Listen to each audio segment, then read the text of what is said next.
এই আয়োজনটা আমরা কেন করলাম? এই আয়োজনটা করার উদ্দেশ্য হচ্ছে যে একটা আদর্শ, একটা আইডিয়াল সিচুয়েশনে আমরা যে নির্বাচন দেওয়ার জন্য জাতির কাছে ওয়াদা দিয়েছি, একটা সুন্দর গ্রহণযোগ্য পার্টিসিপেটরি ইলেকশন উপহার দেওয়ার যে একটা ওয়াদা দিয়েছি, সেটা আয়োজন করতে গেলে একটা পোলিং সেন্টারে কী ধরনের আবহ থাকা দরকার, কী ধরনের পরিবেশ থাকা দরকার, ভোটারদের কিউ কীরকম হবে, পুলিং অফিসাররা কীরকম করে বসবে, প্রিসাইডিং অফিসাররা কীরকম করে বসবে, সার্বিক বিষয়াদি, ইভেন আপনাদের সাংবাদিক ভাইদের ভূমিকা কীরকম হতে পারে, যাবতীয় বিষয়াদি আমরা আজকে প্র্যাকটিক্যাল ডেমনস্ট্রেশনের মাধ্যমে দেখতে চেয়েছি এই একটা মক ভোটিংয়ের এক্সারসাইজের মাধ্যমে। এখানে আপনারা দেখেছেন ভোটাররা আসছে, লাইনে দাঁড়িয়ে আস্তে আস্তে তারা ভোটিং সেন্টারের মধ্যে ঢুকছে। তারপরে ওই যে স্লিপটা নিয়ে দেখাচ্ছে, পুলিং অফিসার দাগ দিচ্ছে, তারপরে ওই যে assistant presiding officer ballot paper দিচ্ছে, তারপর ওই যে মার্কিং সিল নিয়ে প্রাইভেট রুমে ঢুকে ভোট দিয়ে বাক্সে ফেলতেছে। এই এক্সারসাইজটা অনেকেই জানে না, কিন্তু বিশেষ করে আমাদের যারা নতুন ভোটার প্রথমবারের মতো ভোট দিবেন, তারা জীবনে এই ভোট দেখেই নাই, গত 15 বছরের মধ্যে যারা ভোটার হয়েছে তারা দেখেই না, প্র্যাকটিক্যাল অভিজ্ঞতা নাই। এইটার মাধ্যমে একদিকে একটা অভিজ্ঞতা সঞ্চারও হচ্ছে, আর অন্যদিকে আমাদের একটা রিয়েল টাইম যে একটা অ্যাসেসমেন্ট অফ দ্য সিচুয়েশন। কারণ আমরা নর্মালি 8টার থেকে ভোট শুরু করি, 4টার সময় শেষ করি। এখন আমাদের অতিরিক্ত দায়িত্ব হিসাবে একটা রেফারেন্ডাম, একটা গণভোট একটা এসছে। এই গণভোট একসাথে করতে হবে আমাদের। তো গণভোট যদি একসাথে করতে হয়, তাহলে আমাদের টাইম ম্যানেজমেন্টের একটা বিষয় আছে। এই আজকের এই অ্যাসেসমেন্টের ভিত্তিতে আমরা ঠিক করব যে আমরা যে ভোটার সেন্টার যে 42,500 প্লাস যে পোলিং সেন্টার ঠিক করেছি, whether these number of polling stations are sufficient or not, এটা কি আমাদের জন্য পর্যাপ্ত, না আমাদের ভোটের পোলিং সেন্টার বাড়াইতে হবে, নাকি পোলিং বুথ বাড়াইলে চলবে। একটা বুথ বাড়ানো মানে আমার কিন্তু 3 জন লোক বাড়ে, বাক্স বাড়ে, তো অনেক ধরনের অ্যারেঞ্জমেন্ট আমাদের এডিশনাল করতে হয়। এখন আমাদের যদি এডিশনাল অ্যারেঞ্জমেন্ট যদি করতে হয়, কী ধরনের অ্যারেঞ্জমেন্ট করতে হতে পারে, এই প্র্যাকটিক্যাল অ্যাসেসমেন্টটা আজকে আমরা করতে যাচ্ছি। আমরা অনুমানের ভিত্তিতে কোনো আগাতে চাই না, আমরা বাস্তবতার ভিত্তিতে আগাতে চাই, বাস্তব অভিজ্ঞতার ভিত্তিতে আগাতে চাই, প্র্যাকটিক্যালি দেখে এবং আজকে একদম রিয়েল টাইম অ্যাসেসমেন্ট করে দেন আমরা নেক্সট প্ল্যানিংটা করব। তাইলে আমরা একটা হিসাব করতে পারবো যে কয়টা সেন্টার যদি বাড়াইতে হয় বাড়াবো, যদি বুথ বাড়াইয়া চলে সেটা করব, এবং বাক্স যদি বর্তমানে যেগুলো প্রকিউর করেছি তাতে যদি সাফিসিয়েন্ট হয় হবে, আর যদি না হয় আর কী কী প্রকিউরমেন্ট করা লাগবে সে প্রকিউরমেন্টগুলো আমরা সেরে ফেলবো। তবে আপনাদের অবগতির জন্য জানাতে চাই, আমরা কিন্তু মোটামুটিভাবে প্রিপারেশন আমাদের আছে, কোনো অসুবিধা হবে না ইনশাল্লাহ। আমরা সবাই মিলে ইনশাল্লাহ যে ওয়াদা জাতিকে দিয়েছি সেটা আমরা ইনশাল্লাহ ডেলিভার করব।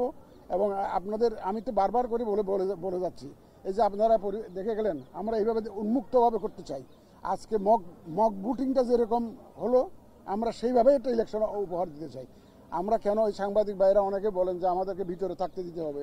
আপনারা দেখলেন একটা রুমের মধ্যে এজেন্টসরা আছে, পুলিং অফিসার আছে, প্রিসাইডিং অফিসার আছে, ভোটাররা ঢুকছেন। তাহলে এখন সাংবাদিক ভাই আমার এখানে আবার অবজারভাররা আসবে, দেশি বিদেশি অবজারভাররা আসবে। এখন সাংবাদিক ভাইরাও যদি ওখানে ঢুকে যদি এখন ধাক্কি করে যদি অনেকক্ষণ যদি দাঁড়িয়ে থাকেন, তাহলে এই একটা হজবরল অবস্থা সৃষ্টি হবে পোলিং সেন্টারের ভিতরে। এইটা অ্যাভয়েড করার জন্য আমরা বলছি যে আপনারা একটু নিজেদের বিবেক অ্যাপ্লাই করে নির্দিষ্ট সময়ের মধ্যে আপনারা কাজটা সেরে আপনারা বেরিয়ে যাবেন। এই জন্য এটা কিন্তু আপনাদের কার্যক্রম বাধাগ্রস্ত করার জন্য নয়, not to obstruct your activities, not to obstruct, it is just for the sake of management of the centre. প্রায় 2.5 ঘন্টা পার হয়ে গেছে স্যার, ভোট কাস্টিং কেমন দেখলেন? একই সঙ্গে স্যার এখানে অনেকে অভিযোগ করছে স্যার 1.5 ঘন্টা ধরে লাইনে দাঁড়িয়ে আছে, মানে এখন যদি 1.5 ঘন্টা লাইনে দাঁড়িয়ে থাকতে হয়, তাহলে মূল যে ভোট স্যার সেখানে কতক্ষণ দাঁড়িয়ে থাকতে হবে, এবং গণভোটের জন্য বাড়তি সময় কত লাগছে? একটা ভোটারকে, একজন ভোটার কত সময় ধরে ভোট দিচ্ছেন? সেই অ্যাসেসমেন্টটা আজকে হবে, এই অ্যাসেসমেন্টটা আজকে হবে। আর আমাদের রিয়েল টাইম অ্যাসেসমেন্ট আজকে তো একটা দেখলাম যে এই যে আপনি যে কথাটা বললেন, এটাও তো একটা এক্সপিরিয়েন্স, যে দাঁড়িয়ে থাকতে হচ্ছে, এটাও তো একটা এক্সপিরিয়েন্স। এটা আমরা অ্যাড্রেস করবো। যত ধরনের ল্যাপসেস হবে আজকে যেগুলো we will be able to assess the gaps in our planning, আমাদের প্ল্যানিংয়ে যে গ্যাপসগুলো আছে, যে ঘাটতিগুলো আছে, এগুলো আমরা আজকে প্র্যাকটিক্যাল অভিজ্ঞতার ভিত্তিতে আমরা এগুলো মিট আপ করে ফেলবো। আড়াই ঘন্টা ভোট কাস্টিং কেমন স্যার? আড়াই ঘন্টা ভোট কাস্টিং কত? আমি এখন তো গুলি করে একটু প্রশ্ন আছে যে এই যে বর্তমান অবস্থা বলছেন আপনারা সুষ্ঠু ভোটে প্রতিশ্রুতিবদ্ধ, সেই জায়গায় আমরা দেখছি যে পাবনা কিংবা এর আগে আমরা যদি দেখি যে নির্বাচনী যে প্রচারগুলোতে প্রচন্ড পরিমাণ হামলা হচ্ছে এবং আপনারা বলছেন যে আইন শৃঙ্খলা পরিস্থিতি নিয়ে আপনারা আগের চেয়ে অনেক ভালো, আপনি এর আগে বলেছেন। তো এই যে পরিস্থিতি তফসিলের আগে হচ্ছে, এখন পর্যন্ত আইন শৃঙ্খলা নিয়ে কেউ প্রচারণা করতে পারছে না, এখনো প্রতিপক্ষের উপর হামলা হচ্ছে, আপনাদের কঠোর অবস্থান কি জাতি দেখবে কিনা, 1 নম্বর প্রশ্ন। আর 2 নম্বর হচ্ছে স্যার, এই যে গণভোট নিয়ে কিন্তু ব্যাপক প্রচারণার যে ফল আমরা দেখছি, এখন পর্যন্ত ভোটাররা কিন্তু জানে না যে গণভোট কিভাবে দিতে হবে, কোনটা না করতে হবে।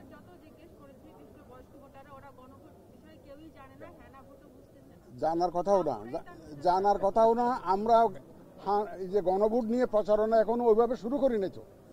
একটা সরকার এবং ইলেকশন কমিশন মিলে ব্যাপক প্রচারণা চালাবে এই গণভোট নিয়ে। গণভোটের যে বিষয়গুলো, এটা আমাদের একটা প্রচারণার বিশাল অংশ জুড়ে থাকবে। প্রচারণাটা যখন শুরু হবে তখন না আপনি বুঝতে পারবেন যে মানুষ জানলো কি জানলো না। মাত্র অধ্যাদেশটা হলো গত মঙ্গলবার দিন, অধ্যাদেশটা হলো, আইনটা হলো। আইন হওয়া মানে হচ্ছে ইলেকশন কমিশনকে অথরাইজ করা টু কন্ডাক্ট দি রেফারেন্ডাম। এই যে অথরাইজ হওয়ার পরেই তো আমরা কাজ শুরু করেছি সিরিয়াসলি। আদারওয়াইজ আমি তো আইন দ্বারা যদি অথরাইজ না হই আমি তো কাজ করতে পারি না। আমার তো আইন দিয়ে শাসনতন্ত্র দিয়ে চলতে হয়। সুতরাং আমরা এখন তথ্য মন্ত্রণালয়কে দায়িত্ব দেওয়া হয়েছে, এই যে কালচারাল মিনিস্ট্রিকে দায়িত্ব দেওয়া হয়েছে প্রচারণা চালানোর জন্য। আমরাও আছি সাথে, আমরা সাথে মিলে এই প্রচারণাটা ব্যাপক প্রচারণা করব। আর একটা শুনেন, আপনাদেরও তো একটা দায়িত্ব আছে, আপনারা এই দেশের নাগরিক, আমরা আপনাদেরকে মূল্যায়ন করি। আমাদের সবার কিন্তু যৌথ দায়িত্ব প্রচারণাটা, যেহেতু আপনারা you are the members of the media, you have a responsibility to publicize the referendum, the issues of in the referendum. এটা আপনাদেরও দায়িত্ব আছে যে রেফারেন্ডামে কি কি বিষয়গুলো আসছে আপনারা ওটা প্রচার করবেন। আমরা আমাদের পক্ষ থেকে আপনারা ব্যাপক প্রচার শুরু হবে, দেখবেন ইনশাল্লাহ। আইন শৃঙ্খলাটা বলি, আমি যে সেদিন বলেছিলাম 5 অগাস্ট 2024 রাত্রে তো ঘুমাইতে পারি নাই, no police station was working operational. আমরা নিজেদের সিকিউরিটিতে থাকতে হয়েছে। এখন কি সেই অবস্থা আছে? Things has improved much higher. আগের থেকে তো না, এখন তো everybody can sleep at home, শান্তিতে ঘুমাইতে পারতেছেন। আপনি শান্তিতে আসছেন, এ পর্যন্ত আগে আসছেন। আপনার ক্যামেরা কি কেউ পতাকা চিন্তাই করেছে? করে নাই তো। ল অ্যান্ড অর্ডার সিচুয়েশন তো ইমপ্রুভ করে গেছে, অনেক ইমপ্রুভ করেছে। এবং আমরা তো continuously we are coordinating with the law enforcement agencies. আপনারা দেখতেছেন, আপনারা কভার করেছেন। আমরা বিভিন্ন ল এনফোর্সমেন্ট ডিপার্টমেন্টের সাথে খুব ক্লোজলি কাজ করছি। এবং পুলিশ, আনসার, বিজিবি, আর্মি, মানে defence, all defense forces, answer, all are actively involved এবং they are all are on board। এদের ট্রেনিং হচ্ছে, এই ধরনের মক বুটিং তো তারাও করেছে। ইনশাল্লাহ আইন শৃঙ্খলা পরিস্থিতি দেখেন, বাংলাদেশে আইন শৃঙ্খলা পরিস্থিতি ওয়াজ নেভার পারফেক্ট, বলে তো লাভ নাই। চুরি ছিনতাই মারামারি এগুলো কি আগে ছিল না? আগেও তো ছিল, সবসময় তো ছিল। বাট এগুলা হবে যে বিচ্ছিন্ন ঘটনা। But overall environment for pooling, এটা আমরা ইনশিওর করবো ইনশাল্লাহ। We will ensure the environment for pooling, সেটা আমরা করবো। এবং দেখবেন, you will see with the passage of time situation will improve much. অনেকগুলো ভোটারের সঙ্গে কথা বলছি, তো তার ভিতরে কিছু ভোটার বলছে যে আমি গণভোটের প্রশ্নে যে 4টা অপশন আছে, 4টা প্রশ্ন আছে, আমার 2টা প্রশ্ন হয়তো পছন্দনীয়, 2টা পছন্দনীয় না, সেক্ষেত্রে আমি আসলে ভোটটা কোন দিকে দেবো? হ্যাঁ না, আমি তো 2টা পছন্দ। এখানে অপশন শুধু হ্যাঁ আর না। This is a political decision. এগুলো রাজনৈতিক দলগুলো আলাপ আলোচনা করে তারা সিদ্ধান্তে এসছে, সরকার আইনটা করেছে। আমরা আইন অনুযায়ী হ্যাঁ বা না, আমরা আইন অনুযায়ী ব্যবস্থা নিচ্ছি। এখানে কোনো ওই ইন্ডিভিজুয়ালি এক প্রশ্নের উত্তর হ্যাঁ, এক প্রশ্নের উত্তর না, এটার স্কোপ নাই। ওই 4টা প্রশ্নের bundle, it's a bundle of 4 questions. এবং সেটাতে either you have to say yes or you have to say no. সেটা আমরা আইন অনুযায়ী যেটা আছে সেটা আমরা ব্যবস্থা করব। ভোট কেন্দ্র, ভোট কক্ষ কমানোর চিন্তা করছেন এবং বলছেন যে এটা খরচ কমানোর জন্য। তো এই খরচ কমাতে গিয়ে স্যার ভোটারের লাইন দীর্ঘ করতে চান কেন এবং ভোটারদের এই কষ্টটা দিতে চান কেন? কারণ যখনই ভোট কেন্দ্র এবং ভোট কক্ষ কমাবেন তখনই হচ্ছে অবশ্যই ভোটার এক লাইনে দীর্ঘ হবে, সেটা চাচ্ছেন কেন? কারণ এই খরচ এই অর্থ তো জনগণই দেবে, কিন্তু আপনারা খরচ কমিয়ে ভোটারকে কষ্ট দিতে এখন আমরা কষ্ট আর দিতে চাই না। এখন তো একটা এডিশনাল একটা রেসপন্সিবিলিটি আসছে, তো রেফারেন্ডাম। এই যে আজকে মক ভোটিংটা কেন করছি আমরা? এই time management is major objective, one of the major objective. আমাদের ভোটের সেন্টার যদি বাড়াইতে হয় আমরা বাড়াবো। আগে তো একটা আমরা করেছিলাম যে এক ধরনের হিসাব থেকে এটা করেছিলাম, একটা বুথ দিতে কতক্ষণ লাগে এগুলোতে হিসাব করেছিলাম। এখন আজকে আমরা রিয়েল টাইম অ্যাসেসমেন্টটা করবো যে এটা বুটিংয়ে কত লাগে। দরকার হলে আমরা ভোটের সেন্টার বাড়াবো, এখানে খরচটা নট মোর ইম্পর্টেন্ট নাও। এখন আমাদের টাইম যেটা লাগে সেটা ভিত্তিতে যদি আমাদের বাড়াইতে হয় বাড়াবো, যদি দেখা যায় বুথ বাড়াইতে যদি চলে তাহলে সেটা করবো। এটা অসুবিধা মানুষকে কষ্ট দেওয়া আমাদের কোনো পারপাস না। অতীতে আমরা দেখেছি মক ভোটিংটা সাধারণত তফসিলের পরে হয়, এখন আগে হলো, তা কবে নাগাদ তফসিল হবে নির্বাচন? এটা তো একাধিকবার বলে, আমাদের সেক্রেটারি সিনিয়র সেক্রেটারি তো একাধিকবার বলছেন তফসিল হোপফুলি আমরা যেটা আশা করছি দ্বিতীয় সপ্তাহে হবে ডিসেম্বরে, হোপফুলি।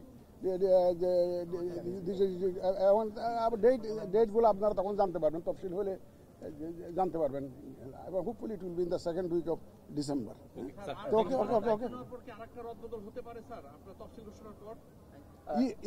আমি I cannot say full stop.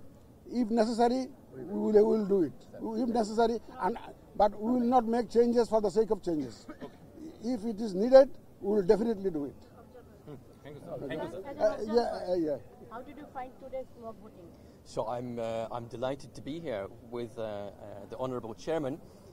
When we come today, this morning, it was to see the preparations for the logistical challenge that will come with the holding of what will be the largest democratic exercise in the world in all of 2026. So we see that it is important to make the right preparations. The European Union is here in Bangladesh supporting the political transition leading up to democratic elections, and it is for this reason that I am here, because we are supporting the Election Commission in its role. We are supporting also Bangladeshi civil society, and if we are invited to do so, we will deploy the largest international observer mission to come to Bangladesh in the early part of next year. So for us, it is so important that we are looking ahead with you to make sure that everything runs smoothly on the day itself. Thank you. Did you find any obstacles between voter and vote receiving officer here? No, I saw that everything seemed very smooth. I think the point of this exercise is to identify any problems in advance, and I think that is the right, very logical way to approach such a large logistical exercise. Thank you. He is an international observer of today's mock voting. European Union. His Excellency is the ambassador of the Ambassador. So I'm dressed like this because the elections will be a celebratory moment, I hope, for Bangladesh, for you all to dress and to take part in great numbers. Thank you. We will fall in the same. Thank you, sir. Thank you. গণভোট নিয়ে আপনারাও প্রচারণা করেন, গণভোট নিয়ে একটু ব্যাপক প্রচারণা করেন আপনারা।